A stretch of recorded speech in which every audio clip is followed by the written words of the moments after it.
Magandang araw po sa inyo mga kaibigan, napakaganda ng topic natin. Dalawang Pinoy na pili sa player pool ng B-League Selection na lalaban po ng back-to-back games sa NBL All-Star.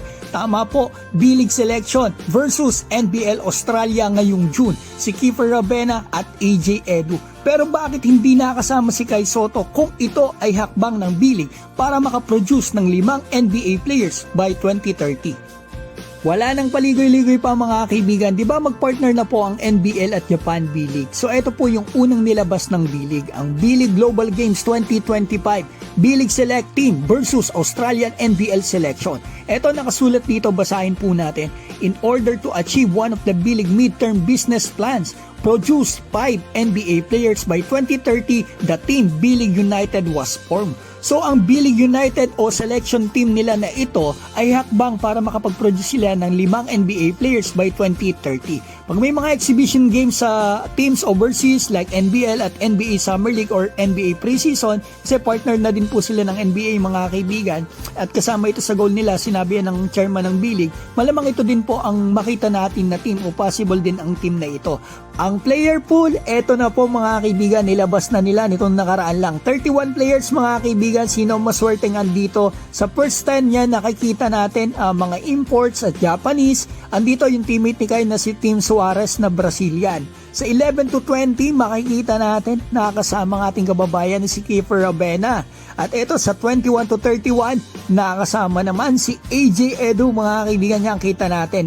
So dalawang Pinoy, Gilas player, pasok sa player pool ng B-League Selection na ilalaban sa NBL Selection.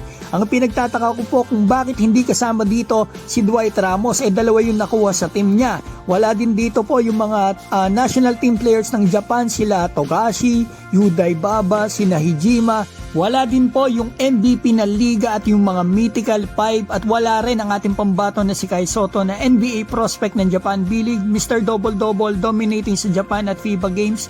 Basically mga kaibigan, baka hindi sinama si Kai dito dahil injured siya mga kaibigan, or dahil hindi rin talaga binuo ng B-League yung talagang best team nila para dito sa tune-up games nila sa NBL.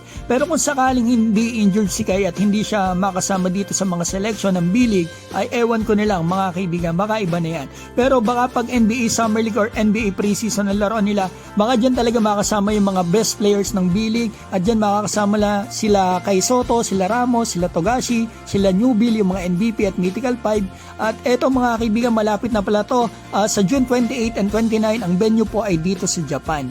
So dadayo po ang NBL Selection back-to-back games dito sa Japan. Ang final roster po ng B-League Select Team ay i-announce sa kalagatian ng June. Sana mapila si AJ Edu at Kiefer Ravena. Malamang makakalaban nila dyan yung pag All-Star ang pinadala ng NBL. Yung mga big names talaga sila Bryce Cotton, Chris Golding, Sam Froling, Montrezl Harrell, si Dellavedova at marami pang iba na big names. Kaya magandang bakbakan yan. Mas maganda sana kung andyan si Kai Sotto at Dwight Ramos. Kasi kung available talaga ang mga yan, mga kaibigan, deserve nila mapili sa selection ng B-League.